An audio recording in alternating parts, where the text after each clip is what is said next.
Once it's two, we don't have any issues. Okay. Okay. Well, I think I'm going to get started with a very quick introduction. I want to thank you all for being here. I'm Dave Steele. I'm now part of the triumvirate that's organizing the roundtables. We welcome today Dr. Rihanna Thomas. She's an assistant professor of early childhood education in the new mashup college at NSU, the College of Health, Education, and Social Transformation. Do I remember that correctly? So, and if I could just editorialize a bit, I have to say that I know that I speak for a lot of people in the congregation when we say that the Thomas family has been an absolutely fabulous addition to our community. So this is a way of welcoming you publicly, even though you've been here for a couple of years, and thank you for being here. And now I'll turn the time over to you, Dr. Thomas. Well, thank you so much. I think the Roundtable is such an important forum, and I was very happy to be invited. So thank you, Dave. When Dave asked if there was a topic that I might want to talk about, this was something that had been on my heart and my mind, and it was a great opportunity for me to really think about what information might be helpful to share with the community and just think through the topic. And so I wanted to talk about critical race theory. What is it? Should it be taught in elementary school? And what is all this fuss about? I've included my email here in case anyone would like to communicate further about it, or if you'd like for me to share the PowerPoint, I'm happy to do that. So I will go over some things, a good introduction to critical race theory and the debate, and also how you might interact with people in the community who are worried about critical race theory being taught in elementary schools. And then I think we'll still have plenty of time to have a conversation.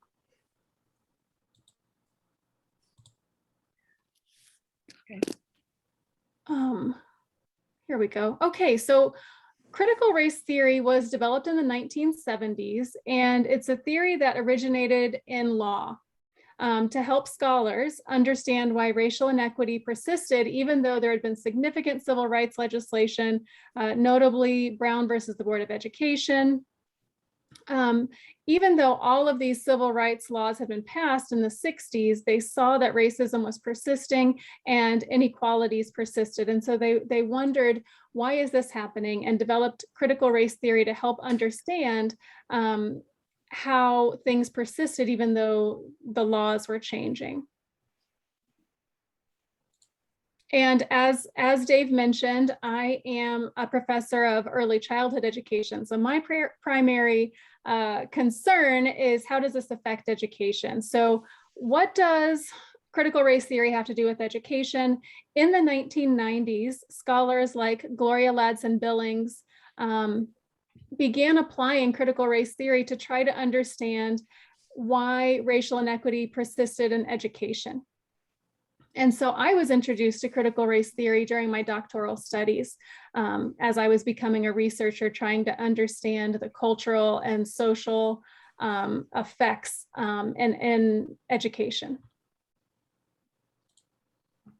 So critical race theory truly is a theory that scholars use. People don't learn about critical race theory until graduate programs. It's used as a theoretical lens to understand how things happen. It's almost a social science lens to understand how the world is working. So why are people worried about it being taught in elementary school? It's definitely not a theory that elementary age children would normally be taught or that they could really understand. The reason that it's such a concern right now is because critical race theory has become this scary stand-in term used to characterize any kind of change to the whitewashed traditional curriculum that we are used to seeing in schools. And so People are characterizing any anti-bias training that is happening at the workplace, and also anti-racist curriculum or culturally relevant education initiatives. They're characterizing that as critical race theory, which is not accurate. And I have this quote from Ed Week that kind of illustrates this point. I'm going to just read it to you here. To an extent, the term critical race theory is now cited as the basis of all diversity and inclusion efforts, regardless of how much it has actually informed those programs.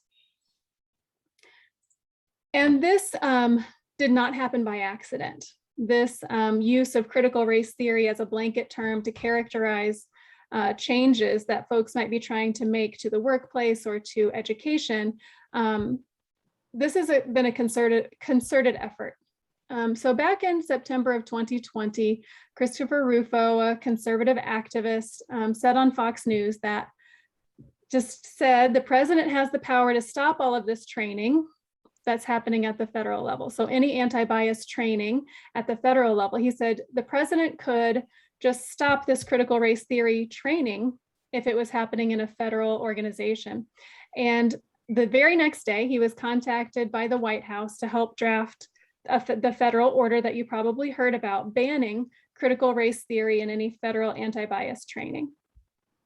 And this momentum just really excited Mr. Rufo. And so he saw this opportunity to use this scary phrase, critical race theory, because it has some scary words in it to a lot of folks, and it sounds very scholarly because it is.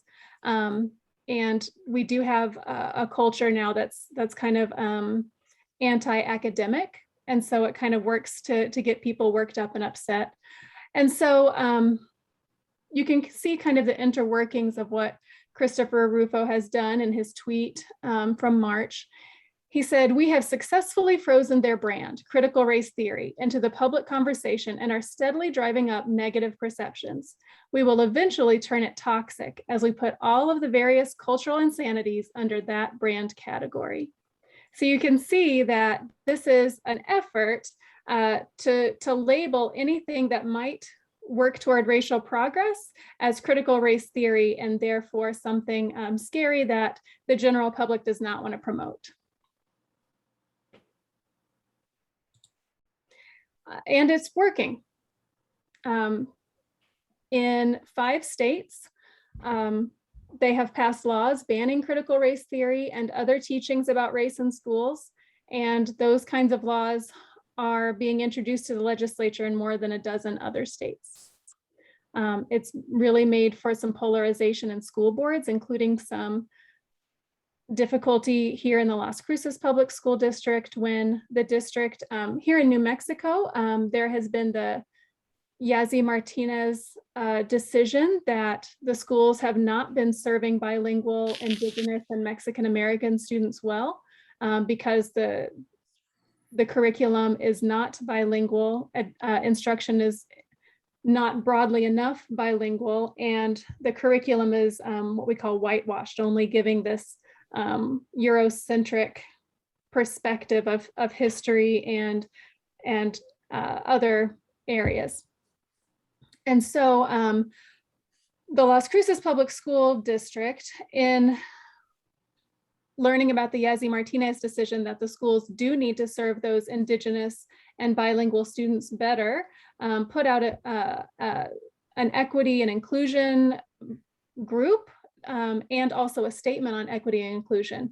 And while that statement was trying to be approved, there were protesters outside of the school board meeting claiming that this was critical race theory and that it should be stopped. Luckily though, that passed the school board, and the Las Cruces public schools do not have any bans on critical race theory, and that's not happening at the state level here either. But you can see across the country, it is happening in several states.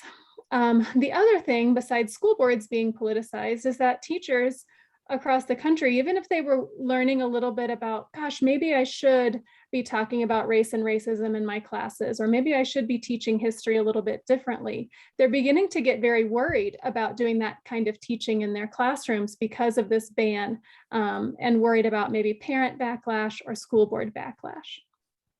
So the effort by these conservative activists has really been effective in stopping any progress on race and anti-bias education in schools. Okay, so that's the hype. And now I'd like to talk about, what is critical race theory really? And so these are the big ideas of critical race theory, and I'm going to go through just one at a time.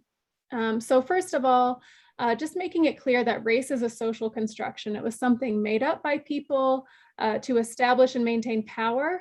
It's not something that's biological human difference.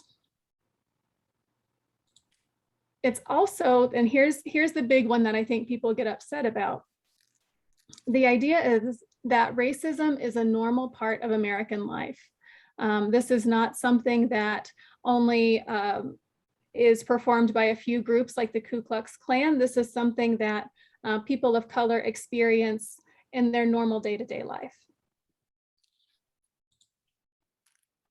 The third one is that racism and race serves to essentialize, and that means make it seem as if everyone in one racial group thinks and acts the same way. So critical race theory pushes against this idea of essentialization, and says instead that each of us have identities and experiences that are intersectional, so that we each have multiple aspects of our identity. So I am white, I'm also a woman, I'm also middle class, and that all affects how I'm positioned in society. Another part of that is that it's important for me as a white person and a woman to work toward not just equality for women, but also equality for people of color. We need to join together to do that work. And also, one of the big critiques of feminism by critical race theorists is that we need to, as feminists, we need to be including the racial equity work and also the gender equity work for people who have who are not straight, the queer community. The next one, the big idea is to understand race and racism, we need to listen to the stories of people of color. So from a research perspective, instead of only listening to experts, if we're going to really understand the experiences of people of color and how race and racism affects their lives, we need to listen to the stories of people of color and give those stories plenty of credit.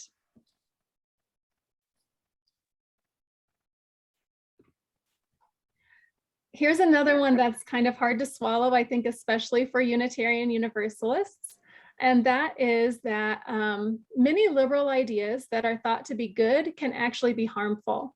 I think it's becoming more widely known that the idea of being colorblind and saying, going through life saying, I don't see color, I don't see differences in race, I don't think about that, that's actually really harmful because it erases the impact of racism. And it also erases identities that are important to people.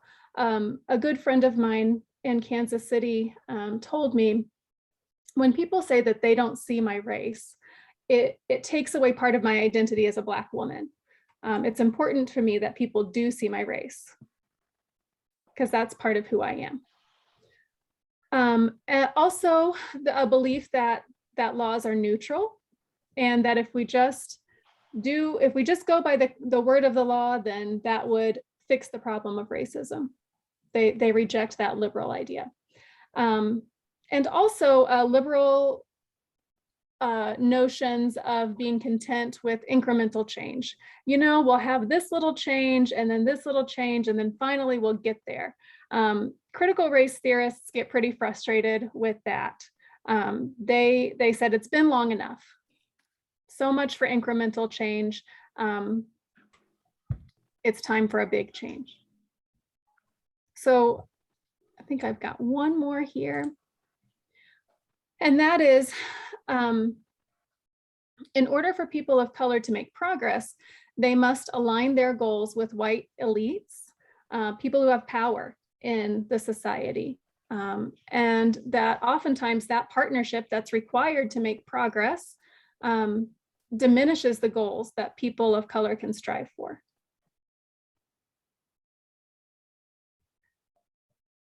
Okay, those are the big ideas. And what I wanted to do here was just ask the question, because I am somebody who tries to develop curriculum for young children. So I'm a professor of early childhood education. That means birth through about 8 years old. So that's the curriculum that I focus on. And so the question I'm asking here is, do those ideas from critical race theory, do they really affect the anti-racist or anti-bias curriculum? And here are the connections that I was able to make between my understanding of critical race theory and my work in curriculum design. So here are those same tenets of critical race theory that I just went over. And this idea that race is a social construction in the curriculum, that means that when I'm working with children, I try to define race and racism accurately. I don't just say it's the color of our skin, right? I talk to them about how these are ideas that people made up a long time ago. And now it makes up an important part of our identity, but it also creates different power dynamics. The second tenet, racism is a normal part of American life. When I translate that to my curriculum design, I look at how, with children, how racism is enacted and maintained in everyday life. So for little kids up to 8 years old, that might include talking about race evasiveness. So race evasiveness is this tendency we adults have to avoid talking about race because we feel uncomfortable about it or we think it's rude. And so with children, it's important to help them feel comfortable talking about race so that we can make some progress. Then we might also talk about, well, whose stories are told in the books at school? And we might also look at how racism is enacted and rules about how you can wear your hair to school, or how you can wear your hair when you go to work, or how you can dress at school, or how you might be able to dress at work. So we just start to look at these things that they can understand about how race and racism affect everyday life. For the third tenet of CRT, that racism serves to essentialize, that this idea that a whole group of people has the same values and beliefs, and instead show them that each person has an intersectional identity. So in the curriculum, it's important to frame people of color as having agency and resiliency, and also showing that people like Hispanic people or Black people within that group, there is a very diverse set of beliefs and ways of living, not assuming that any one person is just like the racial group that they're a member of. Also, when teaching history and things that happen in current events, we begin from the experiences of those who have been oppressed. So if I'm helping someone design a unit on Columbus, we don't start with Columbus. We start with what was happening in this area before Columbus arrived. What were the experience of the indigenous people when that exploration and domination happened? And fourth one, to understand race and racism, we must listen to the stories of people of color. That means that in the curriculum, we're listening to the stories of our students, we're centering their experiences, and we're inviting family and community members to share their stories as well.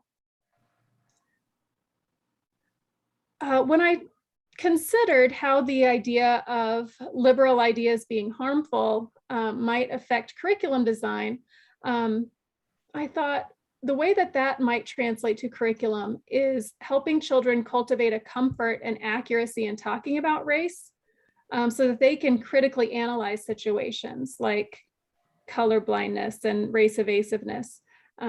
And so that they can start looking at these dominative narratives of fairness. Well, it's fair if everybody follows the rules the same way. And then not just looking at, is the rule fair, but are the results of the rule fair?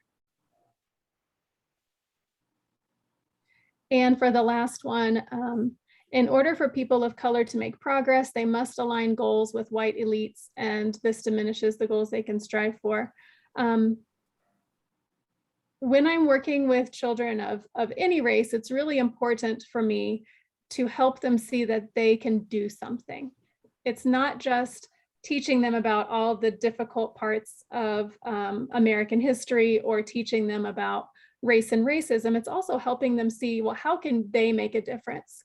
And that includes this coalition of people of all races. And so it's important, I think, especially for white children, and my own two children, as many of you know, are white.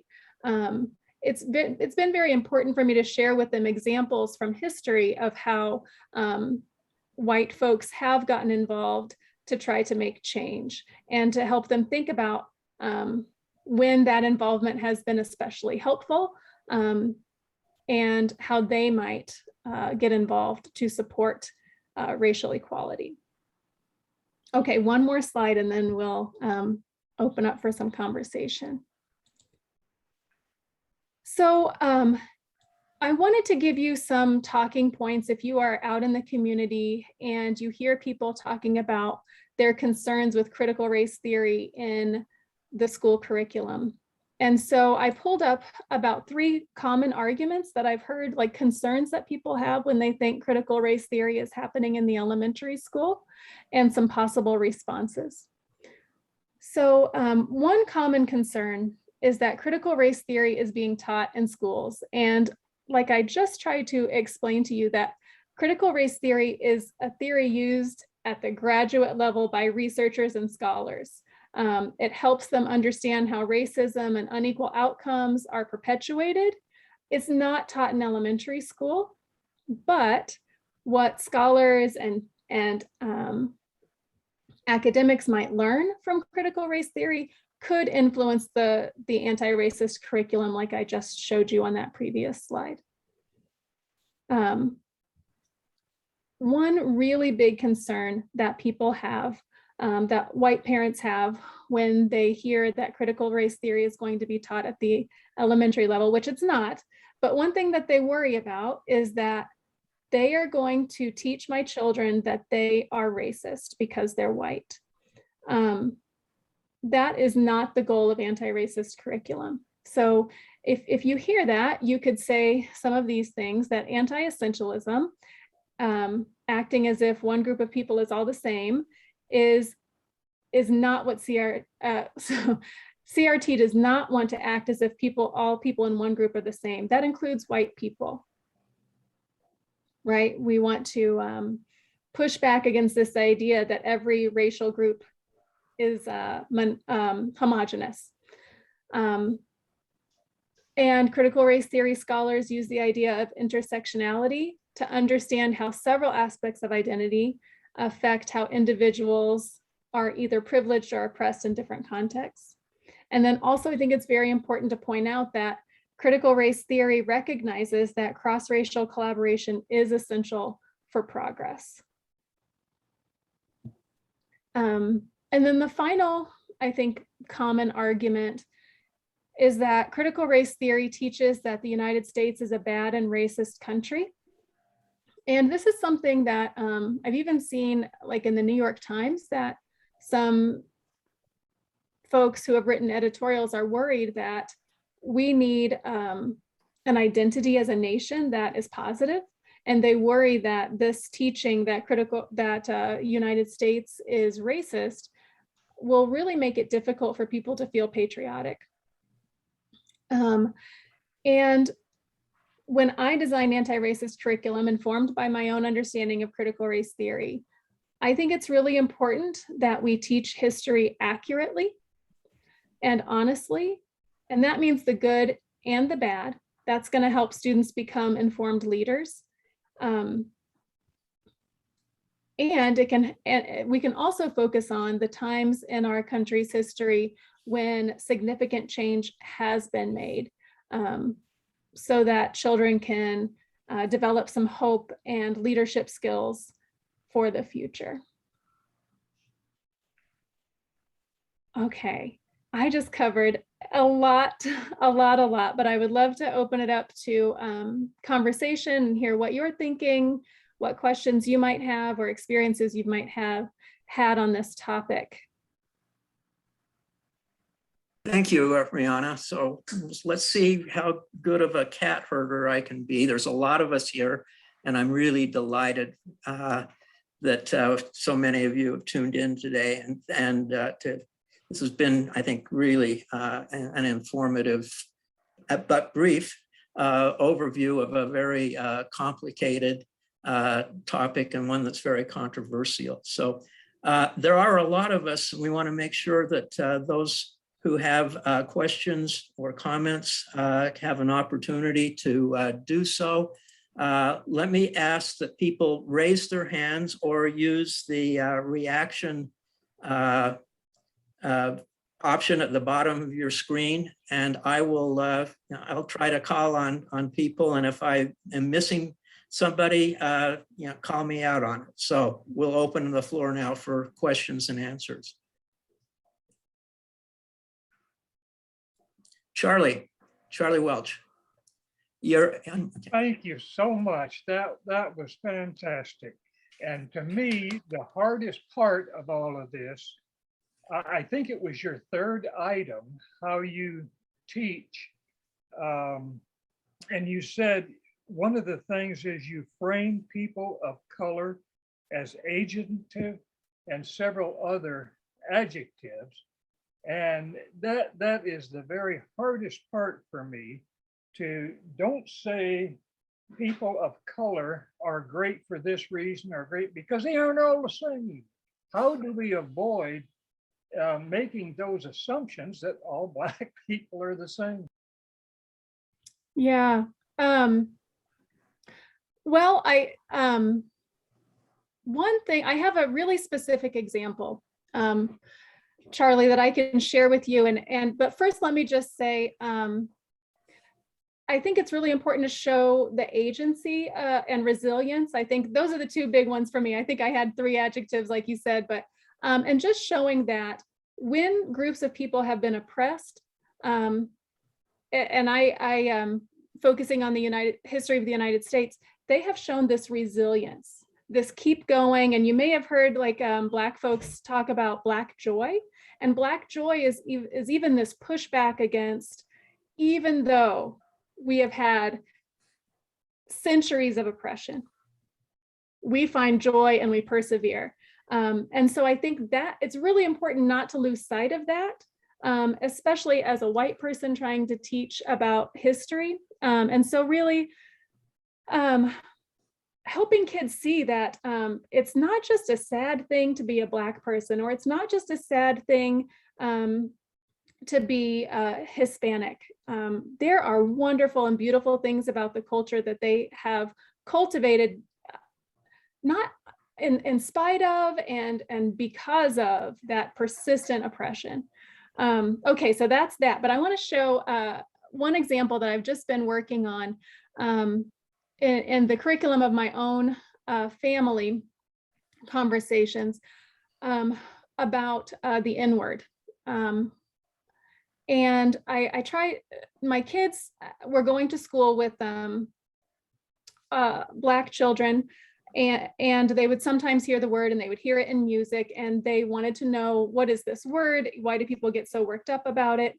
And we talked about the history of the word and the way it's been used oppressively, and also the resilience of Black folks who have taken this word and reappropriated it to be something of their own that they can use in community. And as we were learning about the history of the word and how Black people have reappropriated it and their own creativity and resilience, we also talked about, but that's not all Black folks. You know, not every single person we know in our community is comfortable with that word if they're Black. And so just giving kids these examples and helping them get to know real people who have real differences was really important. I hope that was helpful, Charlie. Thank you very much. Okay, we'll go to Lisa Peterson and then Jen, we'll follow up with you. Hi there, Rihanna, that was amazing. I love just, there's definitely, I would love your tables or this video at least. I'll pick it up to share with my students. I think there's, you narrowed it down and just highlighted things in a way that just made so much sense. So thank you for that. So my question for you, for those who don't know, I'm also in education. I over in school psychology, so I'm more the mental health side of the universe, but I came from Texas 2 years ago, and I'm very well connected with the education system in Texas, teachers, psychologists, etc. And as I'm sure you know, Texas has been the forefront of making these laws, right? They did one, I believe, in May, and there was another one signed on Friday, which I just found out about, to restrict things even further. So what would your advice be to the people in education, whatever field within our school system, in a states like Texas or the other states that are having to work within all these restrictions? I think the simplest thing that we can do as teachers is we have the standards we are mandated to teach. And oftentimes they include history, they include cultural identity. And I don't know how we can talk about history and cultural identity without talking about race. And so I think always connecting it to the standards, and then you can just say, I am just doing my job. And then the social studies standards from the organizations, it has slipped my mind. NCSS, maybe? National Council for Social Studies. Yeah. These councils also have recommendations that will back you up. And I would just say, I'm not teaching critical race theory. They teach that at the university. I am just doing my job, teaching the standards I'm supposed to teach. That's like that. That's a great answer. Texas has such strict, has its own standards. Does new core curriculum, it does its own thing. So to look at how to tie that back, I think would be really helpful for them. Thank you, Rihanna. Jan. Yeah, thank you, Rihanna. Every time I hear the word resilience, I'm reminded of a quote by Zandashi Lorelia Brown. She says, I dream of never being called resilient again in my life. I'm exhausted by strength. I want support. I want softness. I want ease. I want to be amongst kin, not patted on the back for how well I take a hit or for how many. And I love that quote. Why do we expect others to be resilient and take what we keep giving them? We need to stop giving it to them. And I think that one of the best ways to show how people have stood for themselves is by actually doing individual, telling one person's story and not saying that it's a group, that it's this race does this and that. Just lots of biographies and autobiographies where you can get it so that they see that anything is possible and one person can have major effect. Mm-hmm. Well, I just want to real quick say Jan is one of my heroes. I don't know you very well, but I can just see by the way that you live your life that you live your values, and it's just you're a great role model for all of us. And one thing that came up in my mind as you were speaking is I think one thing as me personally as a white person and maybe more of us, we tend to come in and say, well, we know how to do this. And we maybe try to take control of a movement. And I think what is more helpful is, how can I help? Coming and listening to the story, like Jan said, what is your story? What are your goals? How can I help? Because there is privilege that comes with whiteness, and using our privilege to help rather than to take over is something that I always try to do. So that what you said, Jan, reminded me of that. One of the things that I like about Jan's suggestion of focusing in on individual stories is that the whole concept of intersectionality really comes through that way, because you get the view of a person as being a member of a racial group, an ethnic group, a member of a family, a member of an occupation, and all the things that add up to making us who we are as individuals. So other questions or comments? Yeah, Paul. Yeah, a good friend of mine gave me some advice not too long ago, because I have people that are black, and I'd often refer to them, well, he's black, he's Asian, or whatever the case might be. He says, Paul, that's not the way to look at it. What you should be doing, look at the person, not what color they are.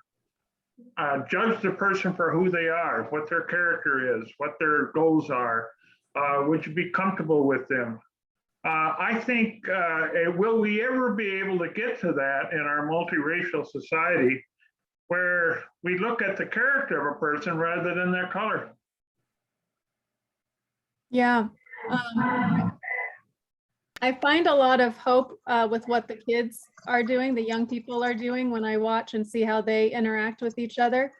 They play with race a lot more than somebody my age is comfortable with. And we have more youth who are multiple races. And so I think they're starting to break down those racial categories, which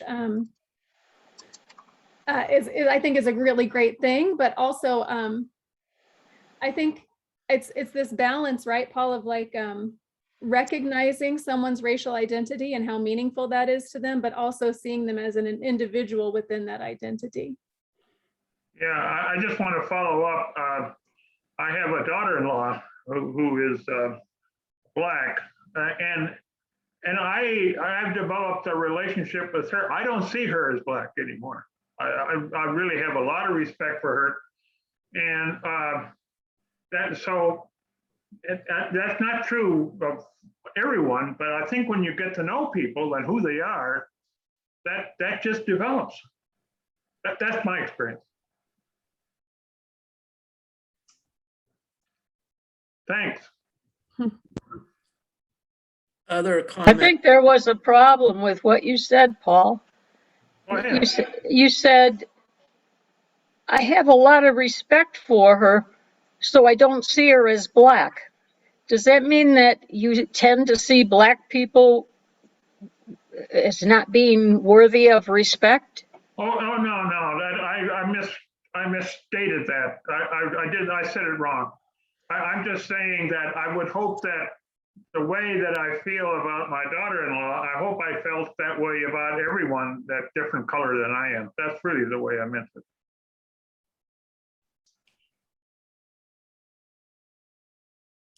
Okay, Jack Welch. I'd like to mention about our school board elections coming up in November. I know that Pam Court's opponent personally, and he is far, far right wing, and he's motivated to make New Mexico like Texas. So I think it's important. I'm not exaggerating. And there's another person in another district the same way. These two individuals are motivated to get the school board to, I'm going to say, to have far right views presented, which means maybe the elimination of certain things, although I don't know exactly what they have in mind. But I do know they're motivated to oppose any type of multiculturalism or inclusion and things like that. So I think we need to know, those of us who are in the districts that have a school board election, we need to know who the candidates are and what they stand for. And Absolutely. Pam Court was active in our church for many years when their children were young, and we know where she's coming from. Thank you, Jack. I think it's so important for us to, and I'm not good at it, but it's so important for us all to stay involved in the school board and be informed. So I appreciate you bringing that up. I saw Dave has his hand up. Okay, Dave Rice, yes. Yeah, in the sense that we often resort to simple things, and I'm looking at, for example, affirmative action, where businesses, schools will say, well, we want to show our racial non-bias, I guess, a simple way. So we say, let's count heads, and we want to end up with 3 of this color and 3 of that color and so on. So are there teaching tools which sort of try to get us away from that, what I call simplistic approach to, well, stereotyping people, for lack of a better word? Yeah, the first thing that comes to mind is really getting to those individual stories, tying children's stories and family stories into the curriculum, so that you can understand the true diversity of experience and identity in the classroom. Yeah, I think really that if we start to look at our curriculum and the way that one table kind of showed, you're going to have to go deeper. And I always think like the goal for the students is this critical thinking piece, being able to understand what's happening now by understanding what's happened in the past, and so on. I'm not sure I answered your question very well, Dave. No, and again, I didn't have a preconceived notion about what the answer would be, but I've seen it even in trying to understand, well, for example, just social justice outreach, who do you touch? And you say, well, okay, I'm going to touch this group of people. And as soon as you say this group, you start throwing people into that group. Mm-hmm. And race has been a convenient, albeit a complex approach. It's more complex here, I think, than in other parts of the country, actually. Absolutely. Thank you. I really appreciate your words, and in particular in saying, well, what does this piece of this mean to trying to teach somebody something? So thank you.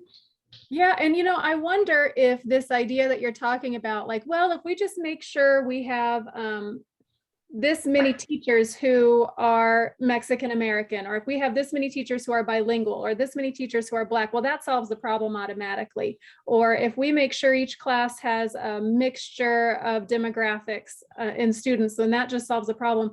That is akin to me of that idea of liberalism, that some of those liberalist ideas that, oh, if we just have the right number of people, then the problem's solved.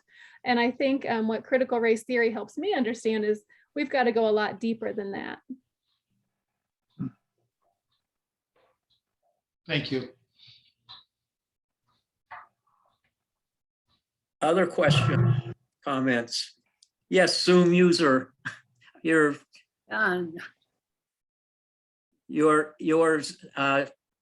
muted. There. All right, yeah, this is Don Neidig. Yeah, this has been very helpful, thank you. And I see something here.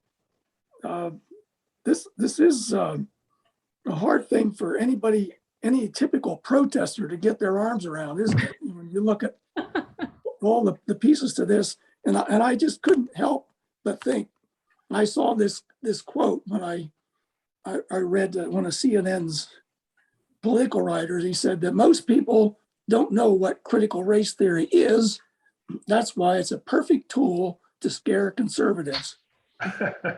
And boy, I'll tell you, yeah, I mean, this is not something you teach in school. Mm-hmm. Yeah. Thank you again. Charlie Welch. Yeah, let me offer a little glimmer of hope. I have a niece and nephew in Georgia. I grew up in Georgia in the Deep South, and they have been in a magnet school since the early grades. And I had just absolutely been amazed that they do not have any racial prejudices right there in the Deep South.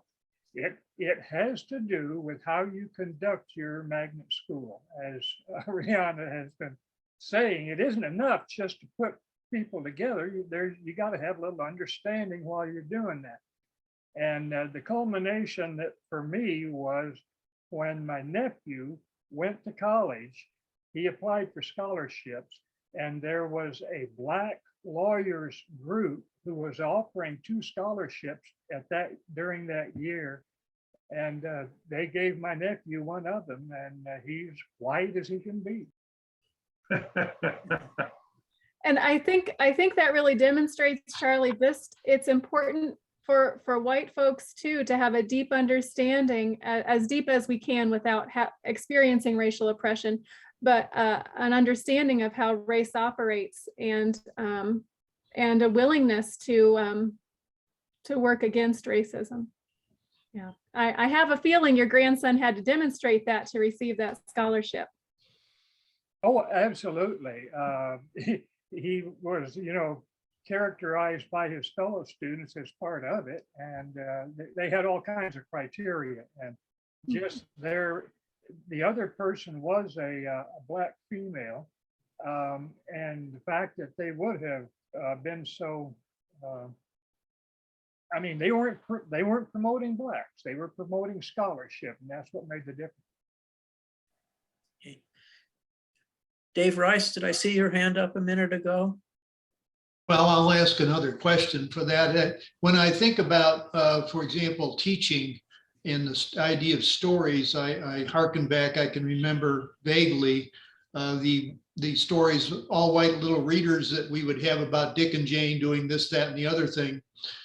Are there, again, readers for younger students which deliberately try to introduce the idea of racial or at least stereotyping without, going too far, I guess, for lack of a better word? I think it's very hard to get a textbook that's going to do a good job with that. The textbook economy is really driven by Texas, just because they have so many districts that will buy textbooks.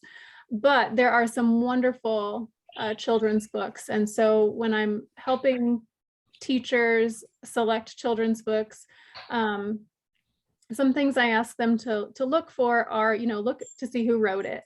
It's usually not appropriate for someone who doesn't have the racial identity of the characters to write about those characters.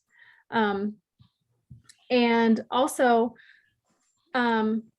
when you are presenting characters of color, they need to be full, well-rounded characters. They need to be children, right? They need to be whole people, not just oppressed people in the book, and experiencing normal day-to-day things. Because again, we don't want children to get this idea that the whole life of somebody who is Black or somebody who lives in poverty is oppressive, right? We need to show like that it's a whole life with joys and difficulties and complexities, and it's a real person. And I think we've got more and more great books coming out. Some of the books that directly try to define race and racism hit the mark, and some don't. And that's something another project I need to work on, is kind of going through those and kind of doing an analysis of those. But if we understand race as a social construction that was originally made to justify oppression, and some people having economic resources and some people not, but something that has grown into, through centuries of oppression, identity, and also understanding race as systemic, not as just day-to-day microaggressions or even a few bad guys who are racist. So I guess what I'm saying is choose lots of great children's literature that depicts people of many different races by people of that same identity. But when it comes to choosing books that directly try to define race and racism, tread lightly, be very careful and selective. Thank you.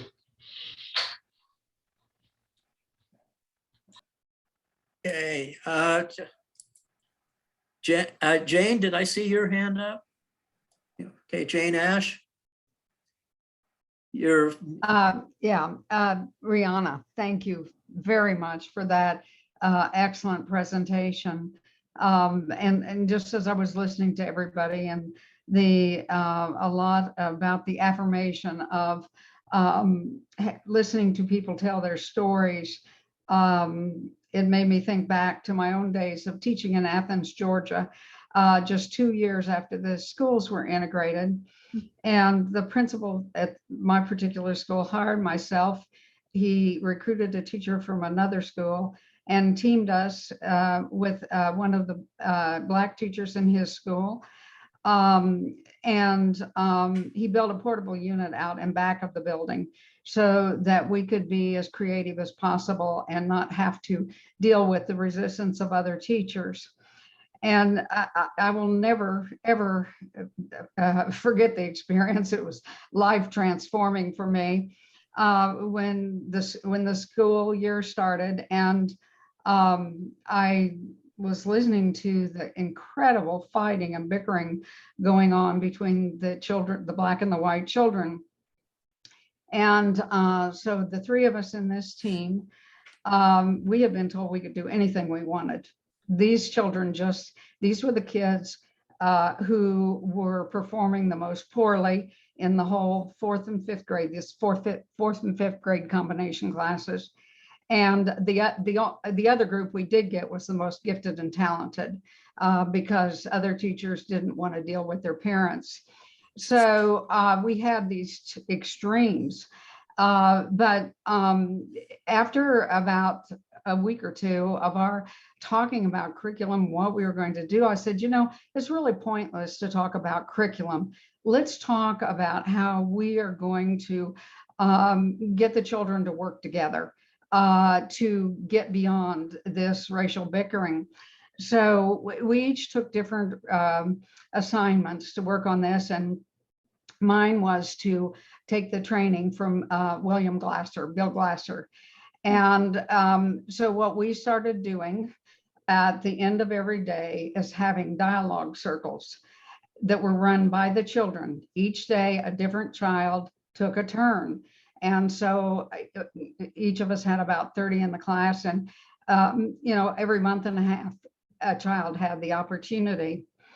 And we had a few simple ground rules about that you could talk about your own feelings. You could talk about any issue you wanted to talk about, but you could not blame or accuse other people or tell other people what you thought their intent was or what they were feeling.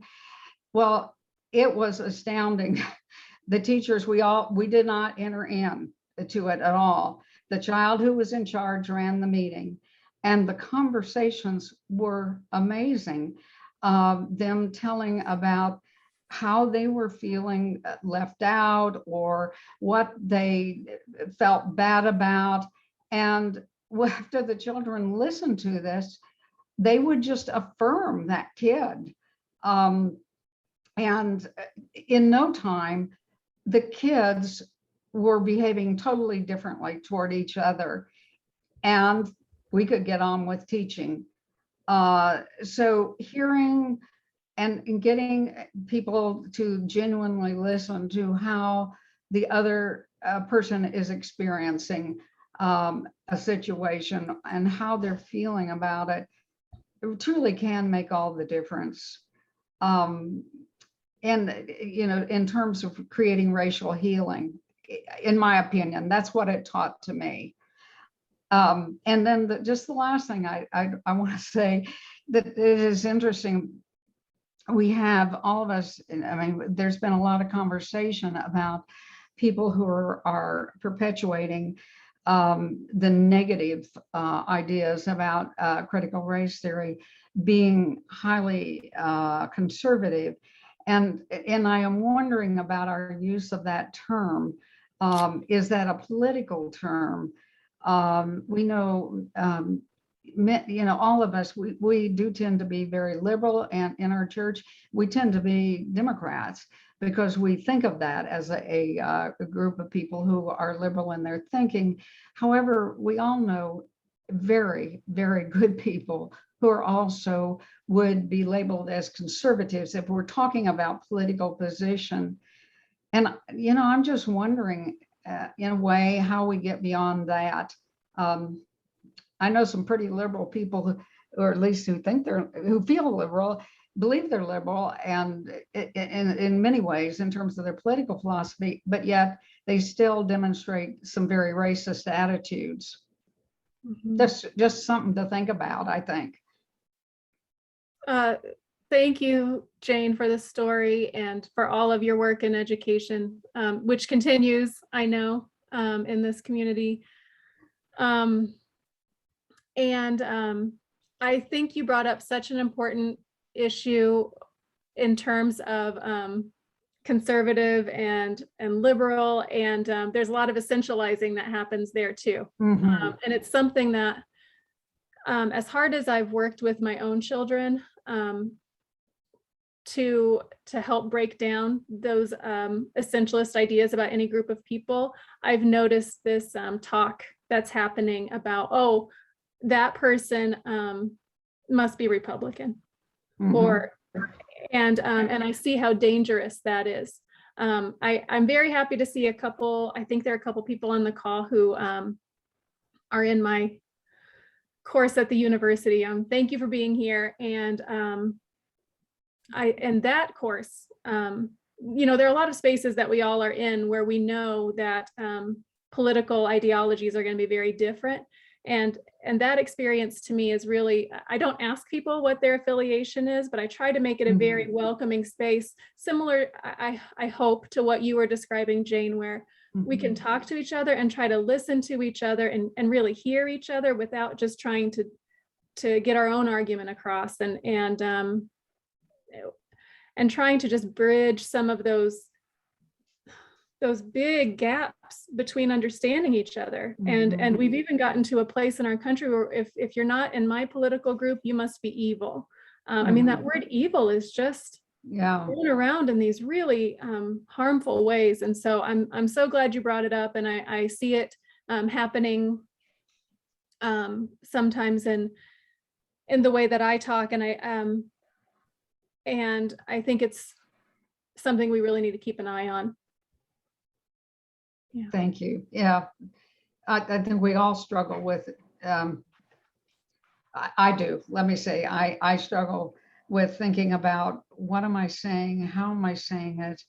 How does this leave another person feeling? And it's a lifetime of work to learn to interact in a way that creates trust and healing and collaboration. It's nothing simple about it.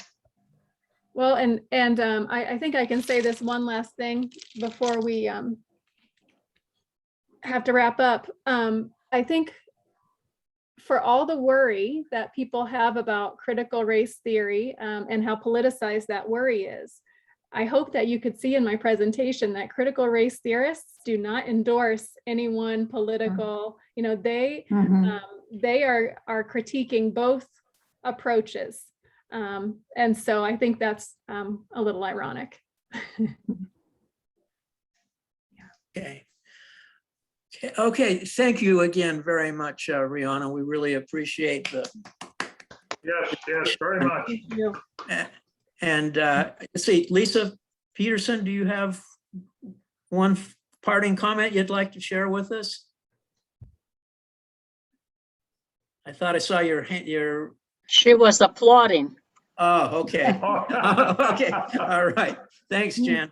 Okay, well, I just want to, again, thank everybody for being here today. Next week, we are going to have another professor from the New Mexico State University, Dr. Mary Alice Scott, who is in the anthropology department, and she's going to be speaking on strategies to help our community organizations be more responsive to diversity and more effective at dealing with the misallocation of resources.